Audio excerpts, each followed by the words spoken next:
dari tahun 1966 sampai 1998. Nah, sekitar 32 tahun Soeharto menjabat sebagai presiden. Nah, pada masa itu pemerintahannya pemerintahan menekankan stabilitas politik dan keamanan. Namun pada kenyataannya praktek lapangannya tidak sesuai. TNI itu ikut andil dalam urusan sipil. Makanya di waktu itu banyak pelanggaran hak asasi manusia yang terjadi. Salah satunya itu yang terjadi pada Marsina, kasus pembunuhan Marsina. Sebenarnya masih banyak lagi, tapi kita akan membawakan kasus pelanggaran Marsina. Alasan kelompok kita memilih kasus Marsina itu karena tahun kemarin namanya kembali diangkat dan diusulkan sebagai pahlawan nasional. Hal ini sangat menarik, sekaligus banyak menimbulkan pertanyaan, karena di waktu yang sama Presiden Soeharto juga mendapatkan julukan sebagai pahlawan nasional. Padahal yang kita tahu, Marsina merupakan korban kekerasan pada masa Orde Baru, yang dimana Soeharto menjadi presidennya. Dan kita juga pengen tahu, kenapa sih kasus Marsina ini bisa sampai terjadi? Dan apa sih kejanggalan yang ada?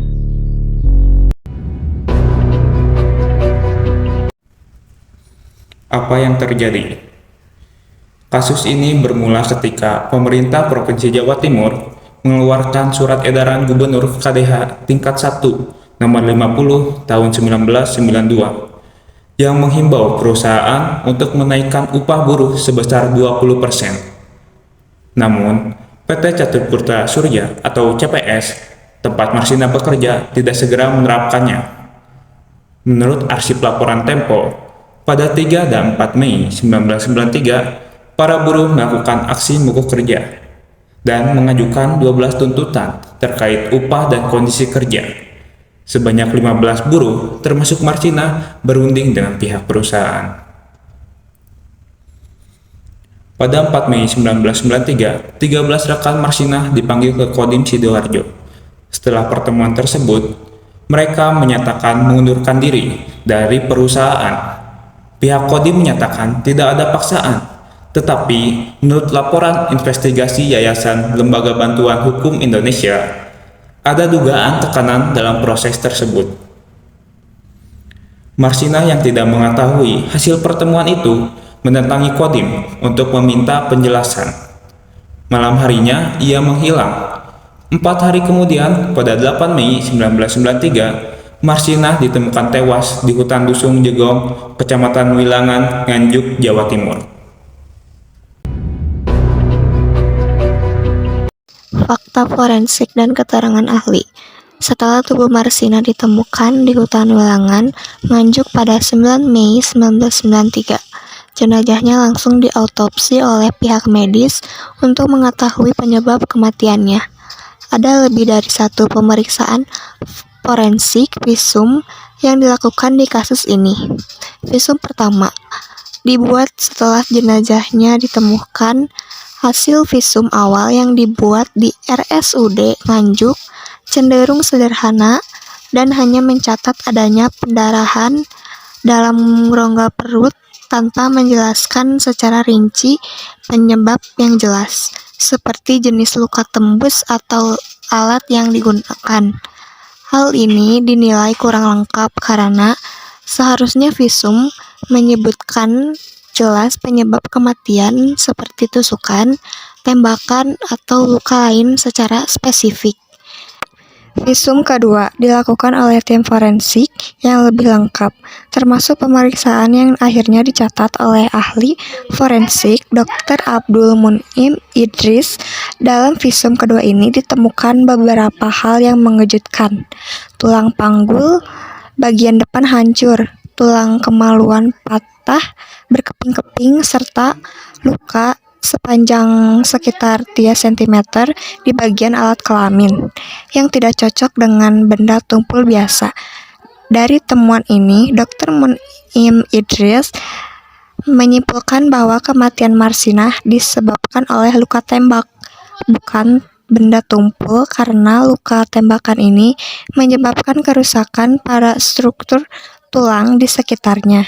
Menurut Menurut Dr. Munim Idris sendiri melihat lubang kecil dengan kerusakan yang masif, apa kalau bukan luka tembak, yang menunjukkan bahwa jenis luka tersebut lebih konsisten dengan tembakan daripada benturan benda biasa.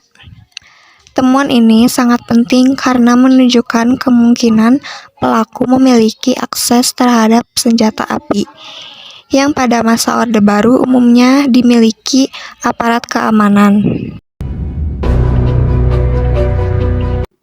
Selain visum yang menunjukkan tingkat kekerasan yang dialami Marsina, proses hukum terhadap pihak lain juga penuh kejanggalan yang memicu kritik serius. Setelah jenazah Marsina ditemukan, pihak kepolisian dan Kodam Fibra Wijaya menangkap sejumlah staf dan pimpinan PT Catur Putra Surya atau CPS yang sempat dituduh terlibat dalam pembunuhan tersebut. Menurut laporan investigasi independen oleh Yayasan Lembaga Bantuan Hukum Indonesia atau YLBHI, 9 pegawai PT CPS termasuk pemilik pabrik dan stafnya ditangkap pada 1 Oktober 1993 secara diam-diam tanpa surat perintah resmi. Kompas 3. Selama 18 hari setelah penangkapan, mereka menghilang tanpa kabar dan tidak diketahui oleh keluarga atau publik di mana mereka ditahan. Situasi ini menimbulkan kekhawatiran bahwa mereka mengalami penyiksaan fisik maupun psikologis untuk pemaksa pengakuan. Suatu praktik yang sama-sama dilaporkan dalam investigasi YLBHI. Dalam penyelidikan independen, ditemukan bahwa faktor-faktor seperti penyiksaan fisik dialami oleh beberapa dari mereka, termasuk tekanan psikologis yang sangat kuat. Ini dipercayai sebagai bentuk untuk memaksa mereka mengaku merencanakan pembunuhan Marsina. Meskipun kemudian sebagian besar dari mereka dibebaskan oleh pengadilan karena kurangnya bukti kuat.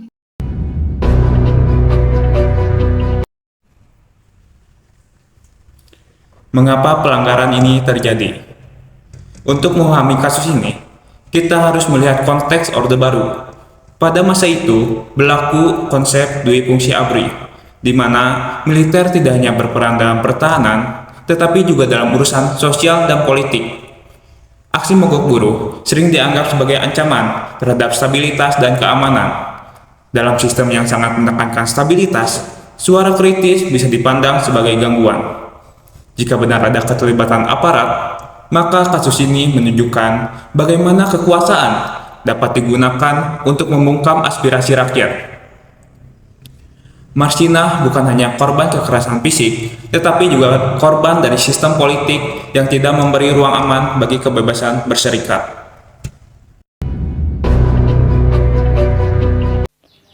Dampaknya tidak hanya pada keluarga korban saja, melainkan pada gerakan buruh secara luas.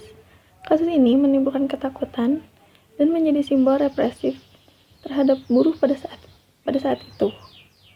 Selain itu, lebih dari 30 tahun berlalu kasus ini, pelakunya belum terungkap secara hukum. Ini menunjukkan bahwa penegakan hukum pada masa itu belum sepenuhnya independen.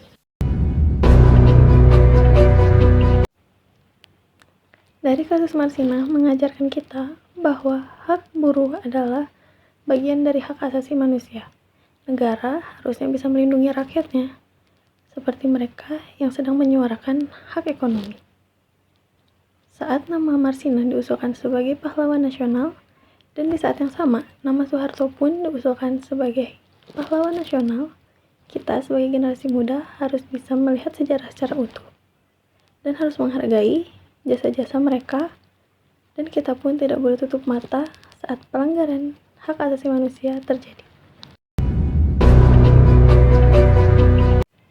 Kasus pembunuhan Marsina adalah salah satu pelanggaran hak asasi manusia yang terjadi pada masa Orde Baru, yang hingga kini belum menemukan kejelasan siapa pelaku utamanya. Berawal dari tuntutan kenaikan upah sebesar 20%, hingga berakhirnya hilangnya nyawa seorang buruh perempuan yang berani menyuarakan. Kita harus waspada agar pelanggaran hak asasi manusia tidak terulang lagi. Dan sejarah bukan untuk dilupakan, tetapi untuk dipelajari. Pahlawan bidang perjuangan sosial dan kemanusiaan, Marsinah adalah simbol keberanian, moral, dan perjuangan hak asasi manusia dari kalangan rakyat biasa.